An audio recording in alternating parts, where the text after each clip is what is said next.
Next chapter is value of supply. और value of supply में सबसे पहला amendment, okay, this is not for CA inter, okay, not for CA inter,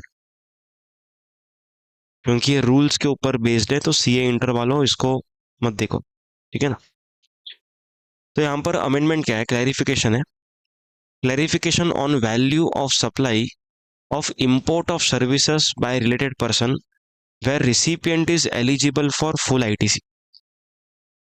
Okay, where recipient is eligible for full ITC. देखो अभी इसका meaning क्या है और ये सर्कुलर क्या बोलना चाह रहा है वो हम लोग समझ लेते हैं। एक बार रूल नंबर 28 में रिवाइज करवा रहा हूँ।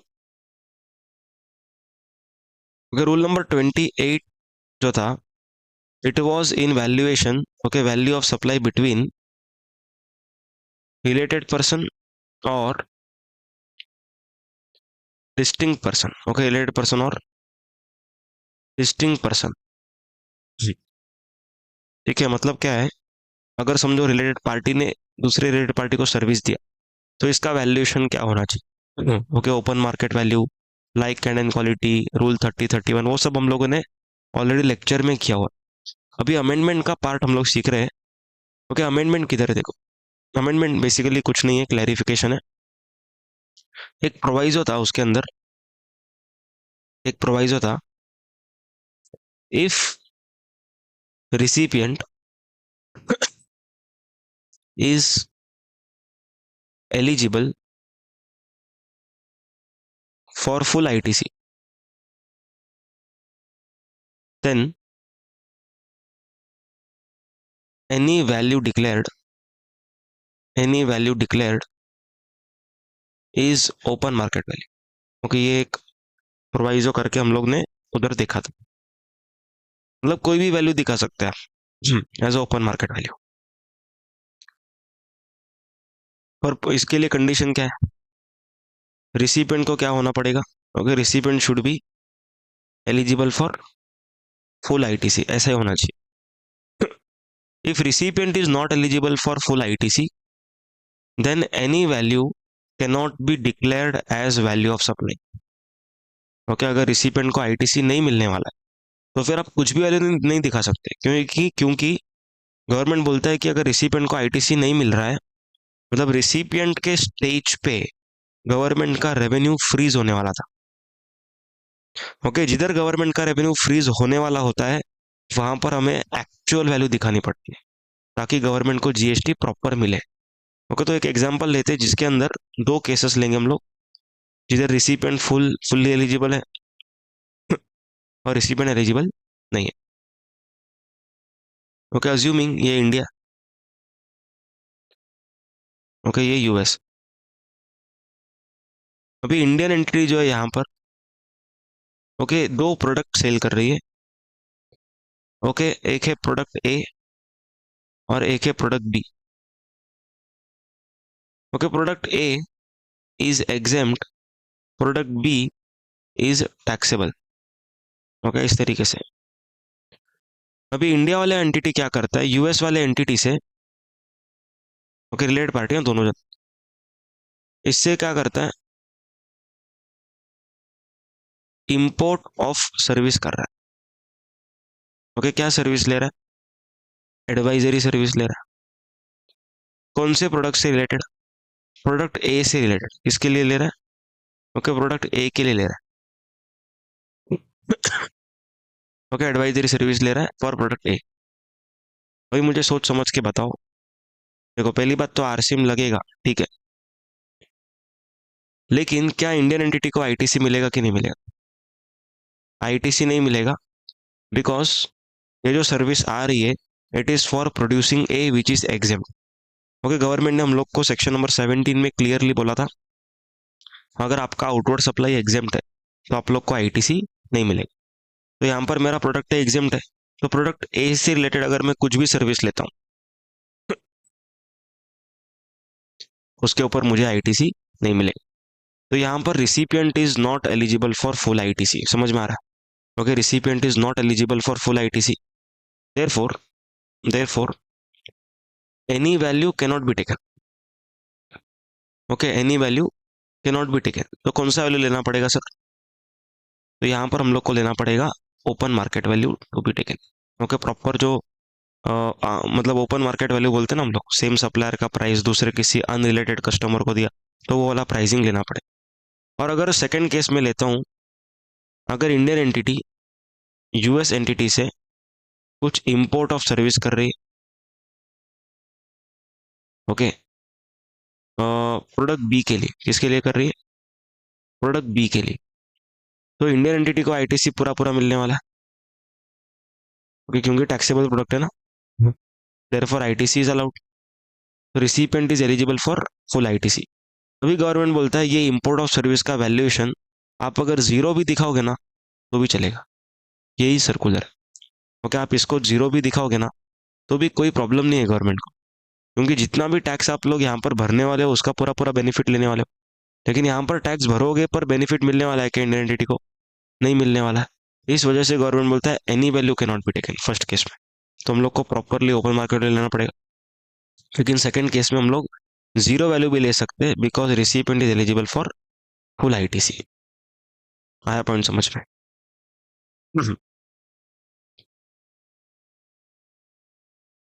तो नेक्स्ट,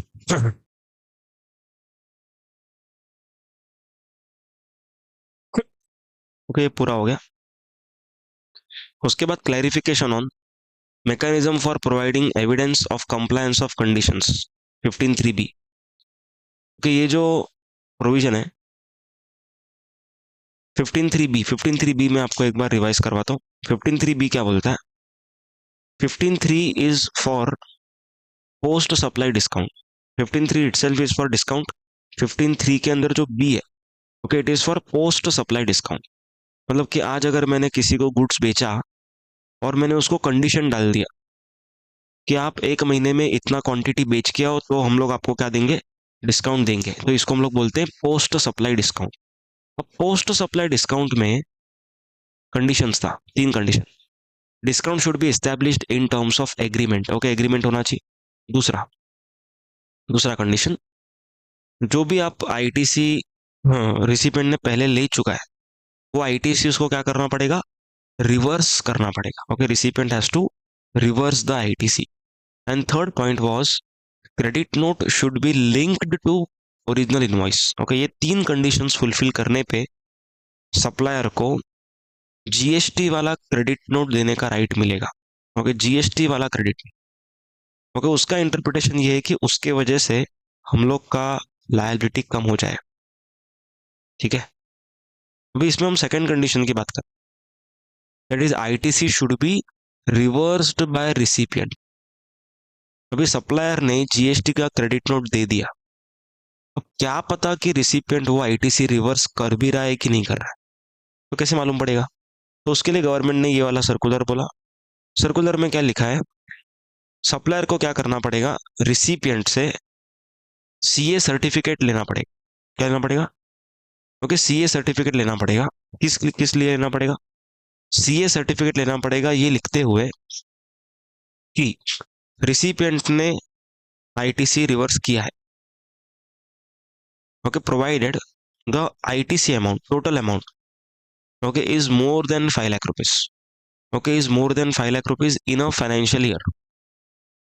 मतलब पूरे साल का अगर आपका जीएसटी का अमाउंट, ओके, जो डिस्काउंट के फॉर्म में जा रहा है, मतलब कि क्रेडिट नोट पे जो जीएसटी है वो अगर पूरे साल का 5 लाख से ऊपर है, तो उस केस में गवर्नमेंट बोलता है कि रिसिपिएंट, आपने आईटीसी रिवर्स किया ना, तो रिसिपिएंट आपके सीए को बोलो कि वो लेटर में लिख के दे कि ये इस रिसिपिएंट ने इतना रुपया आईटीसी रिवर्स किया।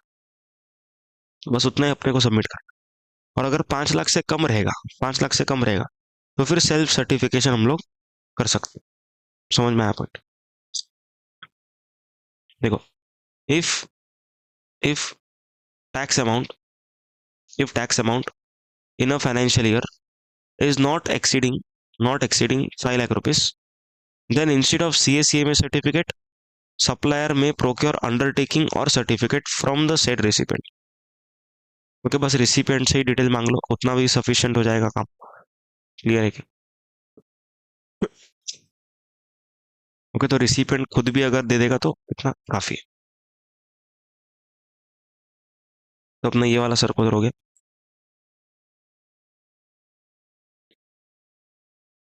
नेक्स्ट,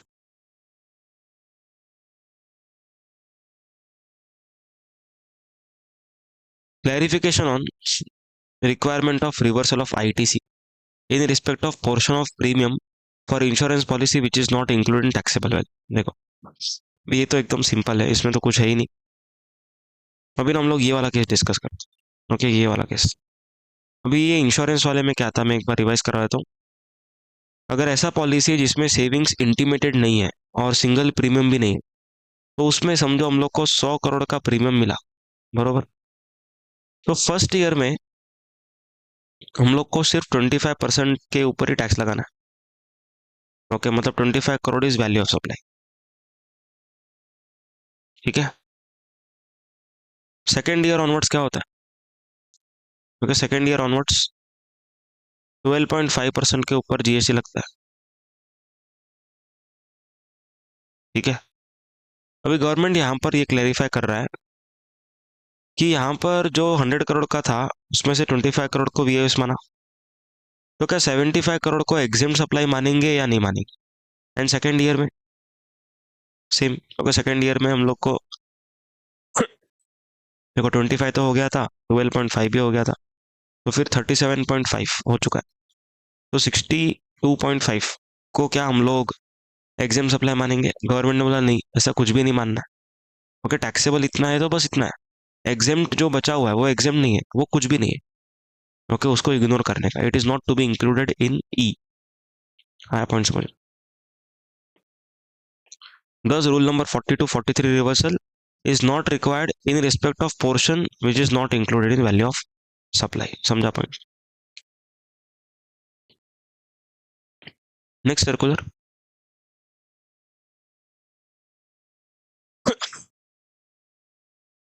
अभी नेक्स्ट सर्कुलर थोड़ा सा अलग है, एक बार हम लोग उसको व्हाइट बोर्ड पे समझेंगे।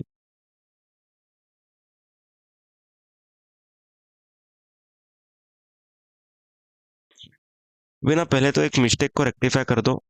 ओके, प्रॉब्लम क्या हुआ मैं बताता हूँ। जितने भी सिक्स थे ना अपने चार्ट बुक में, मतलब इसमें ये शीट में, ओके, वो सिक्स गायब हो गए थे। ओके, यहाँ पर 64,000, मैंने कंट्रोल एच पे गलती से सिक्स दबा दिया, तो यहाँ पर सिक्स गायब हो गए। तो आपके इसमें ना इधर 4,000 होगा, तो 64 कर देना जरा प्लीज।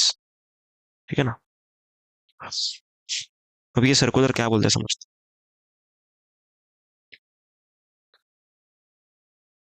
फॉर एग्जाम्पल, मैंने इंश्योरेंस करवाया,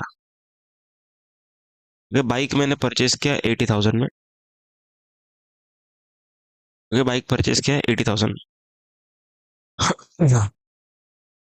अभी इंश्योरेंस कंपनी क्या करता है, आपके बाइक को ना एवरी ईयर डिप्रिशिएट करता है, अज्यूमिंग 20% से। क्या कर रहा है? डिप्रिशिएट कर रहा है। कितने से कर रहा है? 20,000 से डिप्रिशिएट कर रहा है एवरी ईयर। एक साल के एंड पे मेरे बाइक का एक्सीडेंट हो गया और मैंने क्लेम मांग लिया इंश्योरेंस कंपनी से। क्या मांग लिया? क्लेम मांग लिया। तो इंश्योरेंस कंपनी क्या करेगा, अभी 80,000 हो गया था स्टार्टिंग का वैल्यू, -20%। तो एक साल के बाद आपके बाइक का वैल्यू हो जाता है 64,000। है समझ में? बाइक का वैल्यू कितना हो गया? 64,000 हो गया बाइक का वैल्यू। ठीक है। अभी इंश्योरेंस कंपनी बोलता है हम आपको 64 तो नहीं देंगे। क्यों नहीं देंगे 64? क्योंकि ये बाइक जो है ना ये आपके पास है। ओके, ये बाइक आपके पास ही है, ध्यान से सुनो। ये बाइक आपके पास ही है। आप ये बाइक को बेच के 10,000 रुपीज कमाने वाले हो। मतलब बेच दोगे तो 10,000 रुपया तो मिलेगा ही। तो कितना आपका लॉस हुआ? 54,000 का लॉस हुआ। समझ में आ रहा है? 10,000 क्या बोला? तो 10,000 जो है ना, ये इंश्योरेंस कंपनी माइनस कर रहा है। क्यों माइनस कर रहा है? हम बोलते हैं कि बाइक तो आपके पास ही है, क्योंकि आप इसको बेचोगे तो आपको 10,000 तो मिलेगा, तो ये आपको स्क्रैप का वैल्यू जनरेट होगा, आपको जनरेट होगा रिसिपेंट। तो इंश्योरेंस कंपनी कितना इंडेमनीफाई करता है, मतलब कितना लॉस को भर के देता है? 54। Okay, loss insured. कितने का इंश्योर किया? 50। तो अभी क्लैरिफिकेशन ये दिया कि ये जो 10,000 माइनस किया ना इंश्योरेंस कंपनी ने, ओके, इसके ऊपर इंश्योरेंस कंपनी को जीएसटी नहीं भरना। Okay, no GST to be paid by insurance company on this. आया पॉइंट समझ? इसके बाद सेकंड केस भी लिया इन लोगों ने। सेकंड केस में बोला कि बाइक इंश्योरेंस कंपनी रिटेन करता है तो क्या होएगा। समझो 80,000 का वैल्यू था, 1 साल के बाद वैल्यू हो गया आपका 64,000। इंश्योरेंस कंपनी बोलता है ये लो 64,000, बात खत्म। और हम लोग क्या करेंगे, ये बाइक को बेचेंगे। तो इंश्योरेंस कंपनी ने अभी आपको 64 दे दिया, इसके बाद इंश्योरेंस कंपनी क्या करेगा? Okay, 64,000 is paid by insurance company to insured. अभी इसके बाद क्या करेगा इंश्योरेंस कंपनी? सेकेंड स्टेप में insurance company will sell bike in scrap. कितने बेचेगा? से 10,000। तो यहाँ पर गवर्नमेंट बोलती है कि जीएसटी आएगा। ओके, इंश्योरेंस कंपनी को जीएसटी भरना पड़ेगा। Is that very clear? तो यहाँ पर पूरा कंप्लीट हो गया। Next circular, corporate guarantee. Okay, देखो ये लास्ट टाइम से बार बार अमेंडमेंट आते ही जा रहा है इसके अंदर। तो अभी जो फाइनल वाला है वो आपके सामने लिखा है। क्योंकि जो ग्रीन ग्रीन है ना वो मई 25 में ऐड हुआ है, और जो रेड है वो पहले से था। Let us understand. तो पहले का जो प्रोविजन था वो मैं आपको पहले रिवाइज करवा देता हूँ।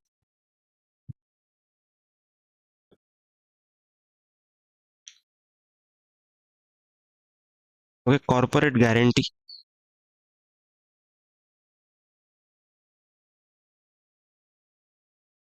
कॉर्पोरेट गारंटी मतलब कि अपना जो होल्डिंग कंपनी रहता है, ओके, वो सब्सिडरी कंपनी के बिहाफ पे गारंटी देता है कि ये पर्सन अगर लोन नहीं पे रिपे कर पाया तो हम लोग पे कर देंगे।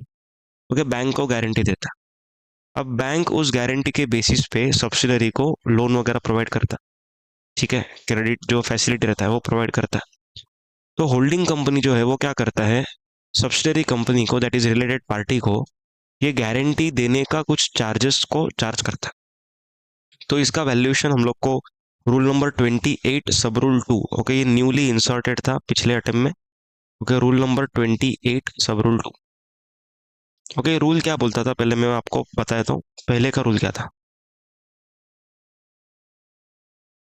अभी भी वही है लेकिन थोड़ा सा चेंजेस है अलॉन्ग विथ क्लैरिफिकेशंस। अभी समझो ए लिमिटेड करके एंटिटी, एक एंटिटी बी लिमिटेड। ओके, ए लिमिटेड के पास बी लिमिटेड का more than 51% share holding. Okay, more than 51% share holding मतलब कि कंट्रोल है, कंट्रोल। अभी बी लिमिटेड को चाहिए लोन, ओके, फ्रॉम से आईडीबीआई बैंक। तो आईडीबीआई बैंक को ए जो है ए लिमिटेड, ये गारंटी देता है कि अगर ये लोग पे नहीं कर पाए तो कौन पे करेगा? Okay, A will pay. समझा पॉइंट? तो इस तरीके से ये अभी ए लिमिटेड बी लिमिटेड को कुछ चार्ज करेगा, समझो कि 1 करोड़ का गारंटी दिया, अगर 1 करोड़ का गारंटी दी, और ए लिमिटेड ने बी लिमिटेड को सिर्फ 70,000 चार्ज किया। तो यहाँ पर वैल्यूएशन जो था, valuation value of supply, it is 1% of guarantee offered, that is 1 crore का गारंटी दिया, और actual consideration whichever is higher. तो यहाँ पर 1 लाख और 70,000 विच एवर इज हायर, कि ये रहेगा वैल्यू ऑफ सप्लाई। समझा पॉइंट? तो ये तो पॉइंट पहले भी था। अभी कहाँ कहाँ पर अमेंडमेंट्स आया वो समझते। अच्छा, ये जो अमेंडमेंट है ये इंटर के लिए एप्लीकेबल नहीं है। ओके, इंटर के लिए सिर्फ एक ही अमेंडमेंट एप्लीकेबल था वैल्यूएशन चैप्टर से, that was post supply discount वाला। ओके, सिर्फ पोस्ट सप्लाई डिस्काउंट। सो वे कहाँ कहाँ पे चेंजेस आया वो समझते हैं। देखो क्या लिखा हुआ है, where the corporate guarantee is provided by a company से holding company to bank NBFC to provide credit facilities to another company where both the companies are related party. Okay, दोनों related party. Activity is to be treated as a supply even if there is no consideration. ये तो हम लोगों ने schedule 1 के time पे पढ़ा। Okay, related party के बीच में अगर कोई ट्रांजेक्शन होता है और वो ट्रांजेक्शन अगर बिना कंसिडरेशन के हो रहा है, then also it would be treated as related party supply. Okay, valuation done as per rule number 28। Rule number 28(2) has been inserted for determining taxable value of supply of services between related party located in India। देखो जो green में लिखा है ना, वो May 25 के लिए amendment. Okay, इसका मतलब ये है कि अगर दोनों रिलेटेड पार्टीज इंडिया में होंगी तो ही ये रूल अप्लाई होगा। तो अपना जो एग्जाम्पल यहाँ पर चालू था, वो एग्जाम्पल में ए लिमिटेड जो होगा, ओके, ये भी इंडिया का ही कंपनी होना चाहिए एंड बी लिमिटेड भी इंडिया का ही होना चाहिए, तो ही ये वाला रूल क्या होगा, एप्लीकेबल होगा। In respect of providing corporate guarantee, अभी पहले इधर लिखा हुआ था irrespective whether recipient is eligible for full ITC और। ओके, मतलब क्या, ये जो रूल है ना, ये रूल, ये इन लोगों को पहले मैंडेटरी फॉलो करना था। मैंडेटरी मतलब कि रिसिपिएंट को, दैट इज अपने केस में बी लिमिटेड को, अगर फुल आईटीसी मिल भी रहा है, ये 70,000 का या तो 1 लाख का फुल आईटीसी मिल रहा है, ओके, फिर भी ए को यही रूल फॉलो करना, ऐसा पहले था। अभी के प्रोविजन के हिसाब से वो उस पॉइंट को निकाल दिया। इस पॉइंट को निकाल दिया मतलब अब इस केस में क्या होएगा, ए लिमिटेड अगर बी लिमिटेड को अगर 1 लाख के बजाय 10,000 चार्ज करता है तो भी चलेगा, provided B is eligible for full ITC. Okay, अगर बी को फुल आईटीसी मिल रहा है, so A can show any value as a value of supply. Okay, पहले कैसा था, पहले क्या पॉइंट था, पहले का पॉइंट ये था कि अगर अगर रिसिपिएंट को फुल आईटीसी मिल भी रहा है, नहीं भी मिल रहा है, दोनों ही केसेस में क्या फॉलो करना है, ये रूल। लेकिन as per recent amendment for May 25 June 25 onwards, okay, वो अमेंडमेंट क्या बोलता है, ये पॉइंट को कट करता है। मतलब रिसिपिएंट को अगर पूरा आईटीसी मिल रहा है, then in that case they can show any value. समझ में आया? अभी यहाँ पर नया प्रोविजन में एक यहाँ पर एडिशन किया लोगों ने, 1% ऑफ गारंटी ऑफर्ड। ओके, ये तो हम लोगों ने देखा, अपने केस में क्या था, 1% ऑफ 1 करोड़। अभी यहाँ पर एनम, ओके, ये वर्ड को ऐड किया, क्या ऐड किया, पर एनम। मतलब ये जो गारंटी है, ये हर साल रिन्यू होती है। ओके, रिन्यू अगर हो रही है तो वापस से हम लोग को जीएसटी भरना पड़ेगा। ओके, ऐसा नहीं कि वन टाइम भर दिया बात खत्म, जितनी भी बार रिन्यू होगी उतनी बार आप लोग को भरना पड़ेगा। क्लियर है point? It is clarified that, मतलब ये सर्कुलर है, rule number 28(2) shall not apply in case of activity of providing personal guarantee. Okay, personal guarantee जो डायरेक्टर बैंक को देता है, उस पर ये रूल एप्लीकेबल होगा नहीं। क्यों नहीं होगा? क्योंकि उसमें वैल्यूएशन गवर्नमेंट ने बोला हुआ है, जीरो भी दिखाया तो भी चलेगा। ओके, तो अभी ये वाला पॉइंट एक बार रीड करो खुद से। Where the recipient is eligible for full ITC, value declared in invoice is open market. समझा पॉइंट? नया क्लैरिफिकेशंस क्या क्या है? रूल नंबर 28(2) जो है वो कब एप्लीकेबल होगा? कॉर्पोरेट गारंटी इशूड और रिन्यूड ऑन और आफ्टर 26 अक्टूबर। 26 अक्टूबर के बाद अगर गारंटी दिया या फिर गारंटी को रिन्यू किया तो ये वाला रूल एप्लीकेबल हो जाएगा। 1% का कैलकुलेशन कैसे करना है हम लोग को? 1% का जो कैलकुलेशन है वो लोन के ऊपर नहीं है। Okay, it is not on the basis of amount of loan, it is on the basis of guarantee offered. Example, यहाँ पर बी लिमिटेड को 1 करोड़ का लोन चाहिए, क्या चाहिए? ओके, 1 करोड़ का लोन चाहिए, लेकिन आईडीबीआई बैंक बोलता है कि 60 लाख का गारंटी चाहिए हम लोग को। तो ए लिमिटेड ने 60 लाख का गारंटी दिया, तो 60 लाख का 1% लिया जाए, समझा? तो लोन का 1% नहीं, गारंटी जितना रहेगा उसका 1%। Taxability in case of take over of loan, मतलब कि कोई लोन का टेक ओवर होता है तो क्या होएगा, there will be no impact unless there is issuance of fresh corporate guarantee. अगर नया कॉर्पोरेट गारंटी दिया जा रहा है तो फिर उस केस में वापस से टैक्स लग जाए। अगर रिन्यूअल रहेगा तो भी लगेगा, ठीक है? अगर एक ही ट्रांजेक्शन में मल्टीपल गारंटर्स है, तो जितने भी लोगों ने जितने प्रपोर्शन का गारंटी लिया है, उन उन प्रपोर्शन पे अलग अलग टैक्सेस आ जाएंगे। मतलब कि अगर समझो सेम स्टेट का गारंटर है तो CGST SGST अलग स्टेट का है, तो IGST। Applicability of RCM, intra group guarantor domestic रहेगा तो FCM, अगर ओवरसीज गारंटर रहेगा तो HCM। लेकिन अगर इंडिया का गारंटर रहेगा, ओके, तो फिर ये रूल ही एप्लीकेबल नहीं होगा। भी इंटरप्रिटेशन ऑफ पर एनम, ये तो आप लोग को मैंने अभी अभी बताया, ओके, जितनी बार भी रिन्यू होगा उतनी बार लगेगा।